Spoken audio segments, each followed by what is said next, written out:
Hey guys, it's Alexis. I'm back with another anxiety update. I hope y'all have been doing very well, and if you're watching this right now, feel free to drop just how you're feeling in the comments, either on my YouTube link or Facebook. Like, I get a lot of responses on Facebook, and I posted something Monday about any suggestions that y'all had about for my next video, and I'm going to answer those now. I hope y'all have been doing well.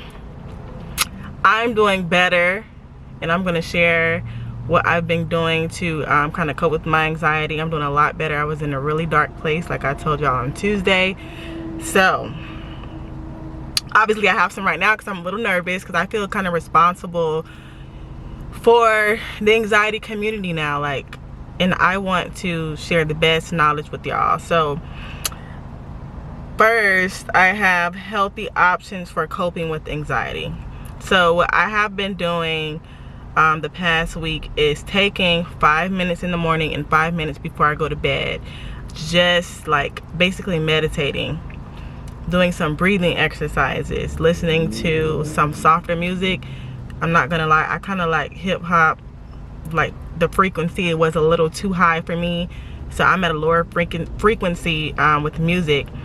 And the breathing exercise that I do is you breathe in slowly, then you exhale really slowly, but you kind of want to push your exhale like a little hard but slow. So I'm gonna do it with y'all. Okay, so you inhale,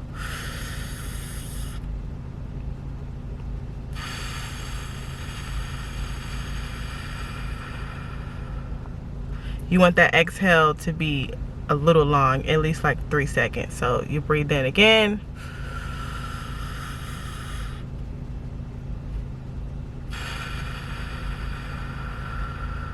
and I'm gonna do it one more time. And I kind of like to lay my hand on my chest, and you can also lay one hand on your chest and one hand on your stomach.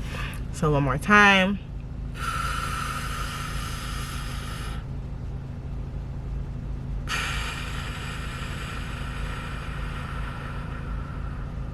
I do that 3 to 5 times, and I feel a relief already, like, just from doing that right now. And I have been finding that to work, to be very effective. I do that in the morning when I get up. I listen to gospel. I was already doing this, but I wasn't consistently listening to gospel. So I do that in the morning when I first get up. As soon as my feet hit the floor, I use the restroom, and I do mine in the bathroom. So find a safe place for you to do that, quiet place. If you have kids, maybe do it before they wake up, before you get them ready for school, whatever you're most comfortable with. And then I find it most effective to do it when I get home from work, because I get off of work, I'm an accountant, so I use my brain all day.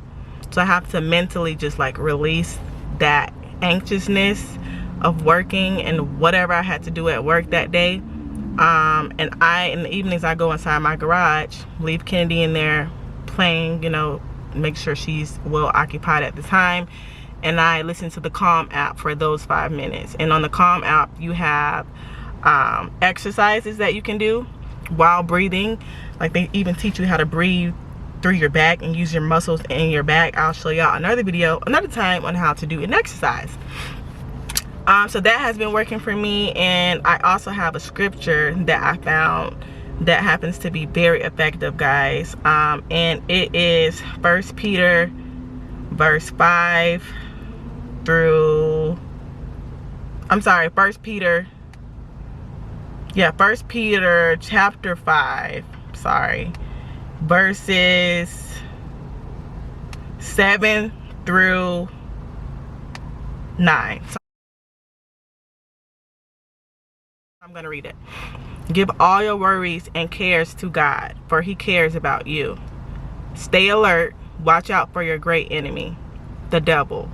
He prowls around like a roaring lion, looking for someone to devour. Stand firm against him and be strong in your faith. Remember that your family of believers are all over the world and is going through the same kind of suffering you are. That really, really, really, like, got to me. Remember that your family of believers all over the world is going through the same kind of suffering you are. And that's just a confirmation of like us not being alone. That's why I decided to share this content with y'all. And it's even right here in the scripture. So that meant a lot to me. You know, give all our anxiety, worries, fear, whatever it is to God. And it's easier said than done.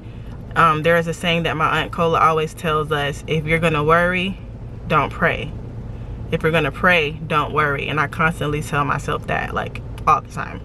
So once you're done praying about your anxiety and anxiousness, like, get it out of your mind. If it comes back, think about something else.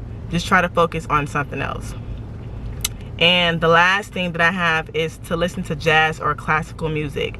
Jazz music and classical music is really relaxing. I used to listen to it when I was pregnant a lot, and I found that calming, so I try to, you know, use that same thing. And anxiety when your baby is active, I'm not sure the age. Give some feedback on anxiety when your baby is active.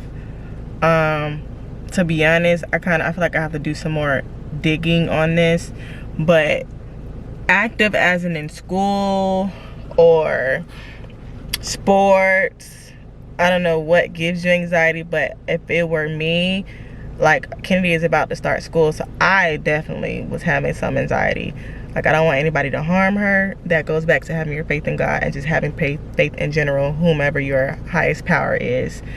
If it's sports, I know, Sarah, you're, sorry to call you out, but I know your baby is a little older. Like, you know, I've learned, I've only been a mom for 2 years, but I've learned to just let them live. Like, let them be a kid. Of course, we want to protect them, and we want to, we don't want anything to happen to them, but sometimes you just got to just let them be.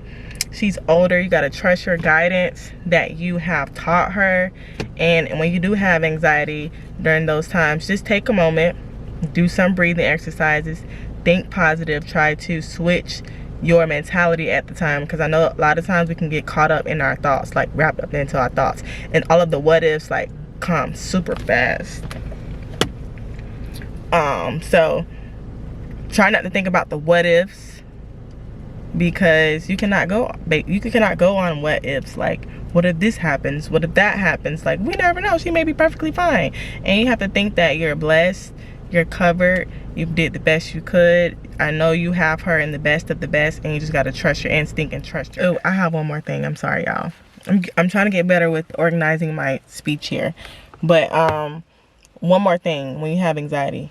I don't know if you drink or smoke. I definitely drink. I'm being transparent here. I'm sure a lot of people, majority of us, drink alcohol. There's nothing to hide if you guys want to really get to know me and my story. So within this time frame of me dealing with the anxiety, kind of just burying my overwhelmingness that I had, I was drinking a little more. It's taking a lot for me to even share this, but I was drinking a lot more than I do. Come home from work, get Kennedy, have me a glass of wine or champagne, whatever it is. That increases your anxiety. To me. Let me know if I'm wrong. I mean, because being intoxicated, first of all, your way of thinking is going to be altered a little automatically. But it made me worry more. Because, you know, sometimes people will say, oh, just have a glass of wine and relax. For us that suffers from anxiety, that's not going to make us relax. That's going to make you bury the real problem of it all, and eventually probably still think about your anxiety even more. I'm like, oh, this, that, what if this happens, what if that happens? To me, that's what alcohol does to me, whether it's wine, whatever it is. So just another point, not to drink if you're suffering from anxiety, or smoking, whatever it is. It increases those intrusive thoughts that you don't want. You need to be sober for a while. Yeah, so I will see y'all on the next time. Thanks for listening. Thanks for being positive and being receptive. And I'm gonna let y'all see Miss Kennedy Jade. The camera's not focusing. Say hi, Kennedy. Say hi. Hi. All right. Bye, everyone. Say bye-bye, Kennedy. Bye-bye. Say bye.